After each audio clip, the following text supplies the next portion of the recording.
Hey everybody, Dr. Hesser here again. We are going to be going over part 2 of 3 parts of the digestive system today, so make sure that you've gotten part 1 watched before you listen to part 2. Just to remind everybody where we got to in part 1, we talked about just some generalized stuff in terms of the digestive system and the alimentary canal and all the different layers of tissue and their functions. And then we started off with the mouth and what kind of digestion and functions that saliva has. We got a bolus of food swallowed from the mouth. We talked about the swallowing reflex down the pharynx and through the esophagus, and we stopped at that point once food got to the stomach. So that's where we're going to pick up today and move, kind of follow that bolus of food through the next phase. So we've gotten food here into the stomach, just some generalized functions of the stomach. This can serve as a temporary site of storage, especially if you have eaten a big meal like really quickly. We'll talk a little bit more about the timing of all the events of digestion here in just a minute. But it takes hours for you to digest a meal. So we can have some temporary storage of food in the stomach because it can expand quite a bit, and we'll talk about how it can expand on the next slide. Another function of the stomach is to begin the chemical digestion of proteins. We will talk about how that happens in a couple of slides. We're going to focus mostly on protein digestion, but there is some thought that maybe lipids are digested, or at least begun to be digested in the stomach as well. But certainly and historically speaking, the stomach is really going to focus on the digestion of proteins. Then we are going to just sort of follow this path along. In the stomach, we talked about a bolus of food, and that's sort of what we form in the mouth and then what we swallow. From here, it begins to be digested, and it forms more of like a pasty matter as you add liquid and mucus and enzymes and whatnot. So at this point, we're going to call the matter that we are digesting chyme. So if you see that word, that is referring to the foodstuffs that we are digesting. And then the other thing I'll mention, and we'll see these on the next slide, is that we have internal sphincters. Again, sphincters are just smooth muscle, and the digestion and movement of food through the stomach is all controlled via contraction and relaxation of these sphincters. It's important to understand a little bit of anatomy when you are talking about the functionality of the stomach. And I believe there is a list of anatomy on your learning objectives that you need to know. So just be familiar with, the major areas of the stomach, like the cardia, the fundus, and the pylorus that you see on this slide. Also be aware of the muscular layers.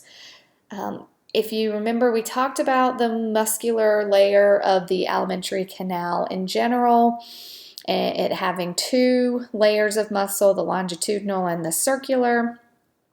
The stomach actually has a 3rd layer, and that's called the oblique layer, and it runs in even a different direction than any of those other 2 muscle layers.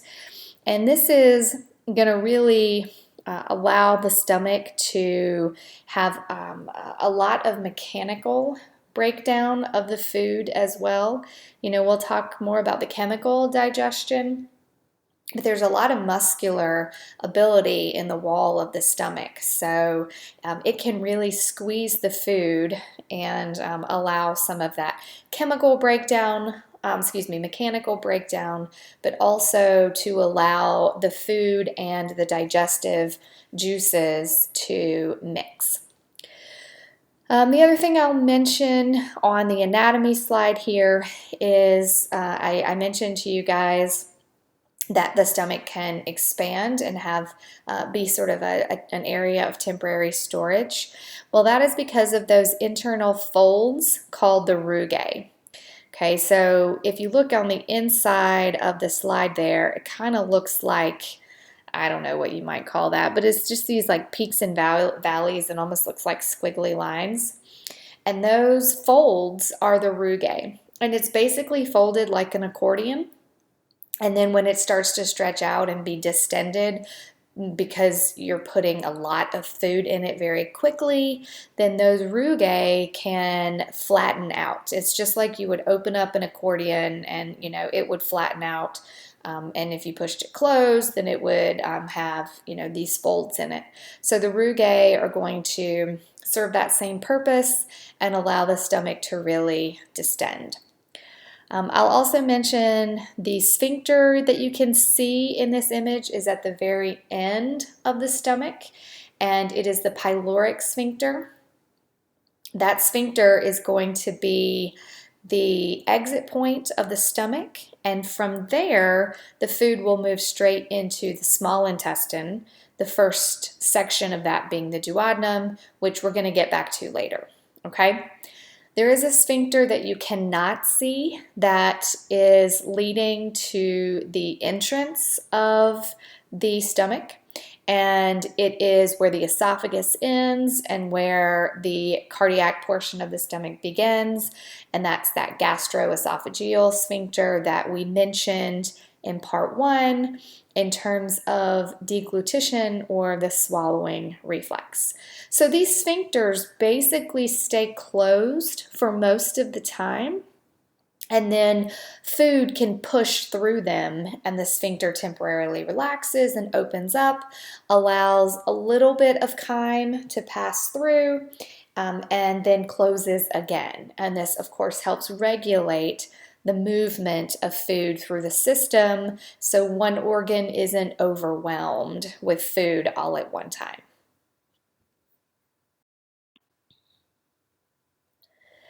There is a lot of chemical digestion in the stomach that's going to happen through the release of gastric juice. Okay, we're going to talk a lot about different juices, which I think is the most disgusting way to talk about digestion and this whole idea of juices that are being released inside of your digestive system. Gastric juice specifically is made and released within the stomach. We're going to talk about other juices such as that from the pancreas. You can think of all of them as digestive juices. It's one of those cringe-worthy words for me, but nonetheless, gastric juice. It's got a couple of different things that make up gastric juice, and each of these bullet points is another component of gastric juice. And so we're going to talk about each of these components and talk about their important parts here. We're also going to refer back to specific cells that are going to line the surface, the internal surface of the stomach. All right, so first we've got mucus. Okay, mucus is going to serve a couple of different roles as a part of gastric juice. The mucus is released from, you can see there's those neck cells there in the image. There are also goblet cells within the stomach that are not pictured on this slide, but those all release mucus. And what they do is, one thing they do is they just kind of lubricate the chyme, the food that's being digested, so they add that feature to it. But they also it also has a protective feature. So the mucus, and we're going to come back to this idea here in the next bullet a couple of bullet points. But the mucus is going to protect the stomach, the internal lining of the stomach, from the very acidic pH that is found within the stomach. So that acidic pH is harmful to the lining of the stomach, and so this mucus is going to kind of coat that lining and protect those cells. All right, the next component of gastric juice is pepsin. Now, pepsin is an active enzyme, but it is made and released as an inactive form. All right, and that's that first point here. Chief cells, which if you look on your little image there, the chief cells are in purple, so they're at the very bottom of these structures called gastric pits and gastric glands. So chief cells produce the inactive form called pepsinogen. Okay, pepsinogen, like I said, inactive. It does not have any activity.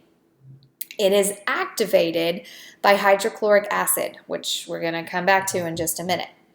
Hydrochloric acid is going to take pepsinogen and break it into pepsin. Okay, it's going to chop off a piece of it, pepsinogen, and in doing so, it makes pepsin. Pepsin is the active enzyme, and its job is to digest proteins. Okay, so pepsinogen made from the chief cells, inactive. Pepsinogen is activated by HCl, hydrochloric acid, and the active form that it produces is pepsin, and then pepsin can help chemically digest proteins. Now, we're going to talk a lot about proteins and carbohydrates and lipids, so if you are not completely familiar or if you don't remember your discussions from A&P1 on those molecules, I would encourage you to go back. I think that's in chapter 2, where you talk about the biological molecules, and just review real quickly, what is a protein? What is a lipid? What is a carbohydrate? And then what is a nucleic acid? Those are the 4 main types, because we're going to refer back to those as we talk some more about digestion, because that's a lot of what composes the food that you eat. We eat a lot of proteins. Proteins come from things like meat and beans and that kind of thing. And this is the primary, not the only, but the primary way that we digest proteins is in the stomach through pepsin. The next component of gastric juice is that hydrochloric acid. Hydrochloric acid is going to be released from a different type of cell. They are in blue in your image there. Those are the parietal cells. Okay. So this is one of those paracrine kind of relationships, because the hydrochloric acid is released from parietal cells, but it's going to be acting on pepsin that's being released from a chief cell. All right, so it's 2 different cell populations making 2 different things that are going to be highly reliant upon each other. So hydrochloric acid is mostly necessary to activate pepsin. That's why it has to be there. It also is going to make our stomach relatively an acidic environment. So it's going to have an acidic pH, even down close to like 4 for the pH. That's going to help kill some bacteria that you might ingest in your food, but it also is going to help start breaking down those proteins, and it is the pH that pepsin likes to live at. All right, so we have to have a very acidic environment for protein digestion to happen in the stomach. The next major component of gastric juice is intrinsic factor. Now, intrinsic factor is a protein. It's also made by those parietal cells, so I apologize for not including that on the slide. But intrinsic factor, protein made from the parietal cells, and it is necessary to absorb vitamin B12. Okay, now the absorption of vitamin B12 happens in the small intestine, SI, small intestine, and that intrinsic factor will bind to the vitamin B12, and those two things together are what get absorbed into the small intestine. So without intrinsic factor, we can't absorb vitamin B12. Vitamin B12 is necessary for things like DNA synthesis. And so DNA synthesis is necessary to make basically any cell in our body. So vitamin B12 is a really important vitamin. That's only one of the things that it does. Okay, it does lots more things. That's only one of the things. Okay, the last component of gastric juice are different hormones. Okay, the hormones are going to be made from those green cells at the very bottom of those gastric pits, and those are called enteroendocrine cells. And the hormones that are released from these cells, one of the most active and common hormones is called gastrin, Gastrin, gastrin. Gastrin is necessary to regulate almost all of digestion, okay? Now, I told you guys at some point, I can't remember what medium I was on, but I had to take away a good chunk of chapter 23. It's still pretty long, as you'll notice, but I took away a lot of the regulation of digestion. And that's just so we can really hit the basics. And so I know that we can get to chapter 24, which is a pretty important chapter. So when I talk about hormonal regulation of the digestive system, just know that there's a whole world out there of stuff that we're not really covering, of things like gastrin, which is, like I mentioned here, things like secretin and cholecystokinin, which is abbreviated CCK. So if you see any of those types of things, just know that's all a part of regulation of various digestive processes, and we are just not going to have enough time to get into all of those.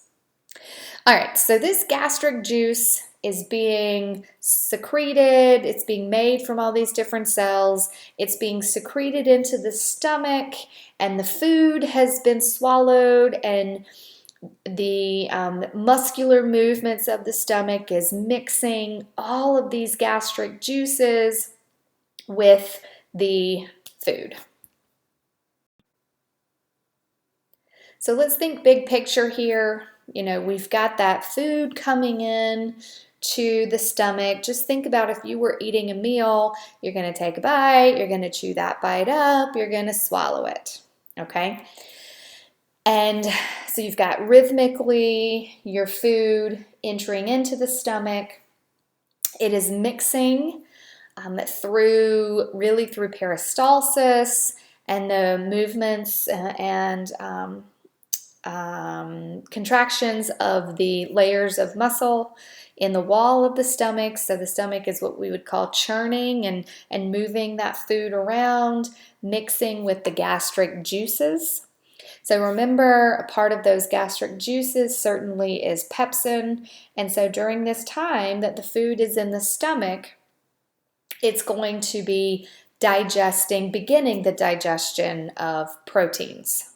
Okay, remember there was also some digestion happening in the mouth, okay, through like salivary amylase and salivary lipase, and then we are going to continue the digestion here.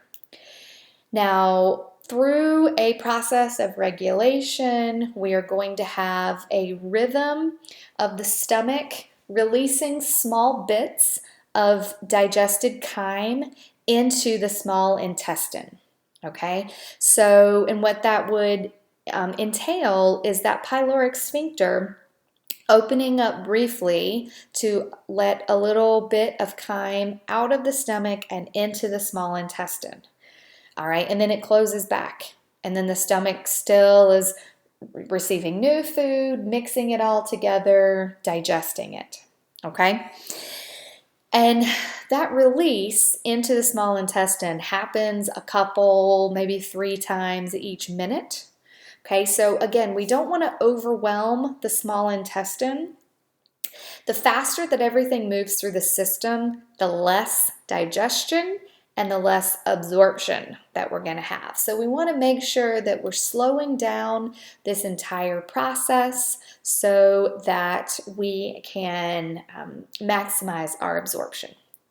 Okay, so before we talk about what happens to the small intestine, I want to talk next about the accessory organs.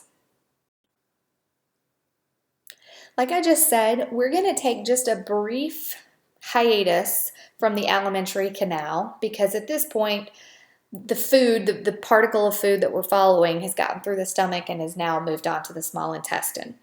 But what happens in the small intestine cannot happen without the juices from the accessory organs.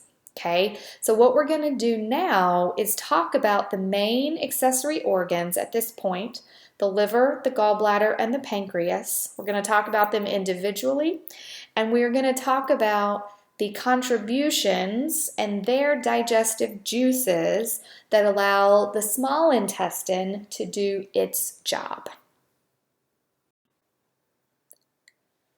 Here is an image looking at how these accessory organs that we're going to talk about, how they are related and sort of where they are to the small intestine.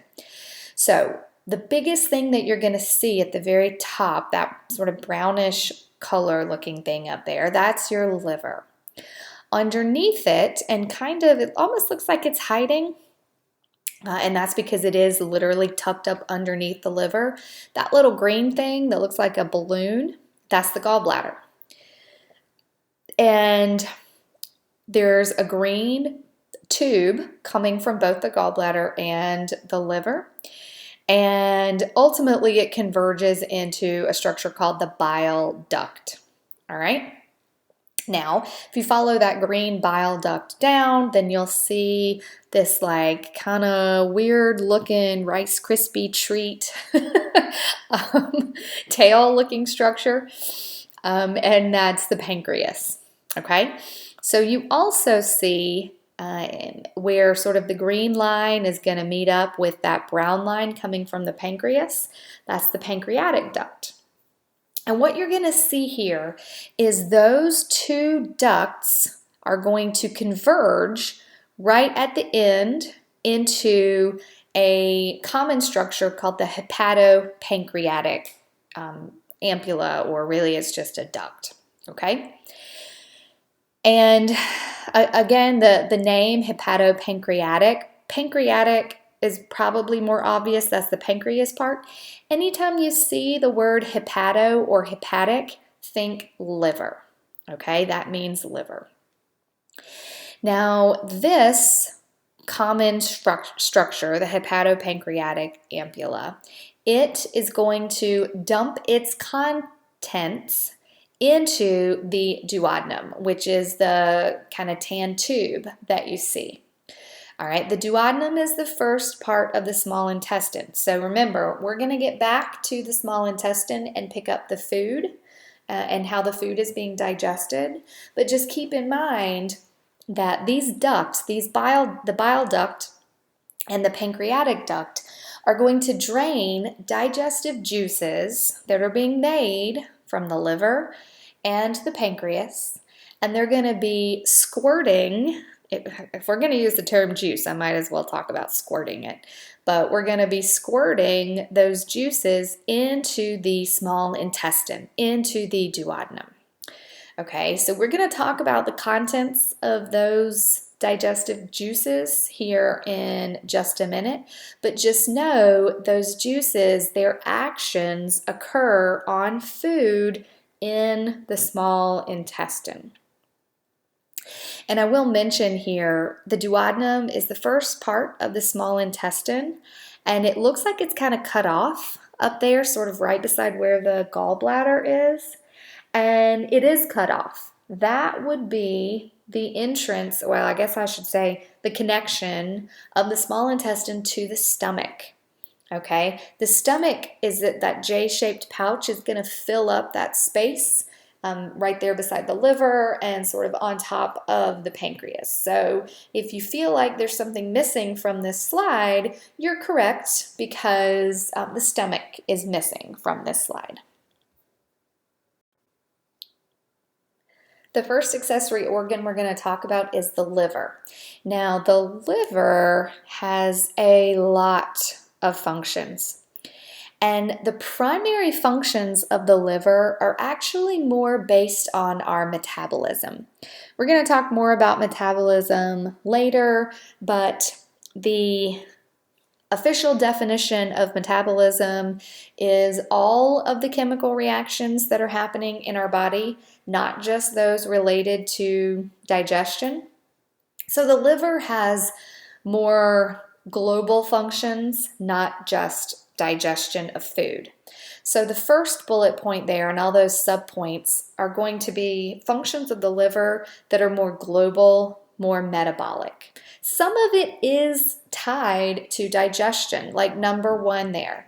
One of the primary functions of the liver is to take blood that has fresh nutrients from the small intestine, and we're going to talk about that in part 3, but it's going to process that. And in processing that, it's going to determine how much glucose needs to be immediately released to the body or how much glucose needs to be stored. And it converts our glucose into its storage form of glycogen. So that all happens in the liver. So you also store a lot of that glycogen in the liver, along with various vitamins and even amino acids. Remember, amino acids are the building block of proteins. The liver is going to help us do some detox, okay?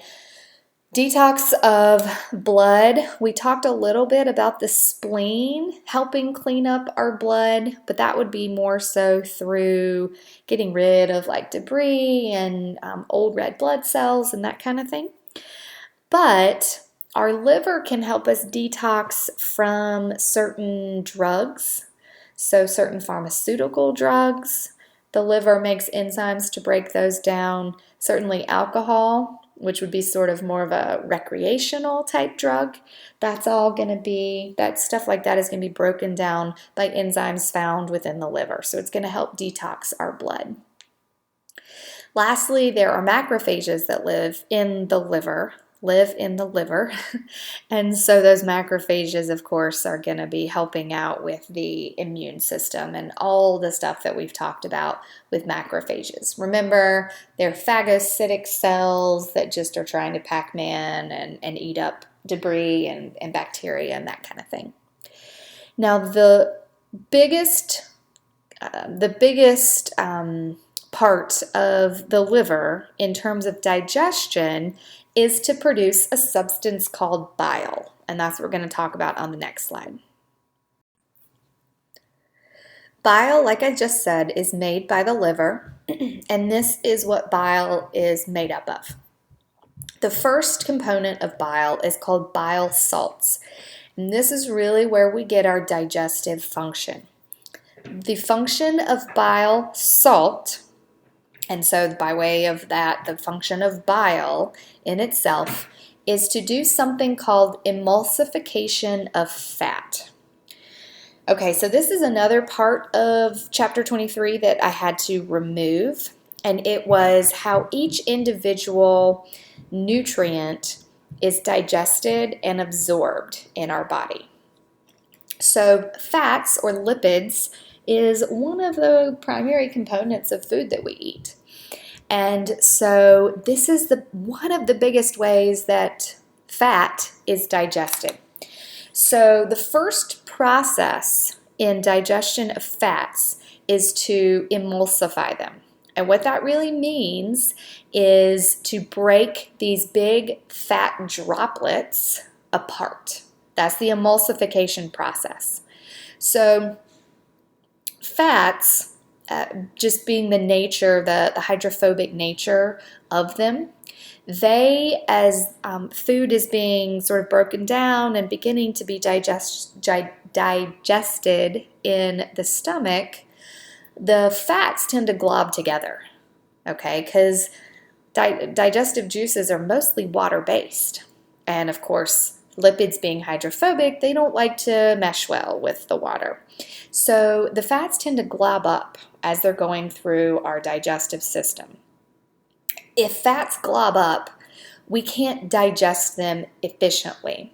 So the first thing that really needs to happen is emulsification of those fats. They have got to be broken apart into smaller globules, if you will.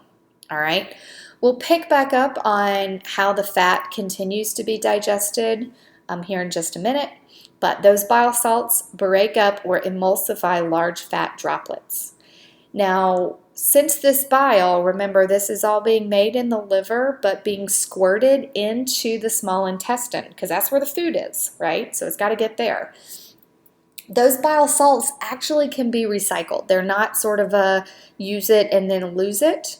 We are going to recycle those bile salts. They will be absorbed in the small intestine. Remember, that's where they're being secreted to. They'll be absorbed in the small intestine. They'll go straight back to the liver to be reincorporated into bile. So we have a nice cycle of usage of the bile salts. Something else that is what gives bile its sort of greenish color is bilirubin. Do you guys remember us mentioning bilirubin? It was way back in chapter 17. Bilirubin is a breakdown product of red blood cells. Okay, and it really is, part of that heme protein. Once it gets broken down, it becomes bilirubin, and this is how we get rid of that bilirubin. All right, it gets incorporated into bile. And also those other things, the excess cholesterol, lipids, even electrolytes like excess sodium or potassium. All of those things with the bilirubin get incorporated into bile, okay? The bile gets squirted into the small intestine. Anything that we can't use, anything that does not get reabsorbed in the small intestine moves on to the large intestine and gets incorporated into our feces. So this is how we get rid of breakdown products of red blood cells and also any of this excess that we don't need. We incorporate it into bile so we can poop it out. All right, so bile made in the liver, but we need to have a pretty good store of bile for lipid digestion to happen smoothly. So we take bile and we're constantly making it, but instead of just putting it right into the small intestine immediately, we send it to the gallbladder to store.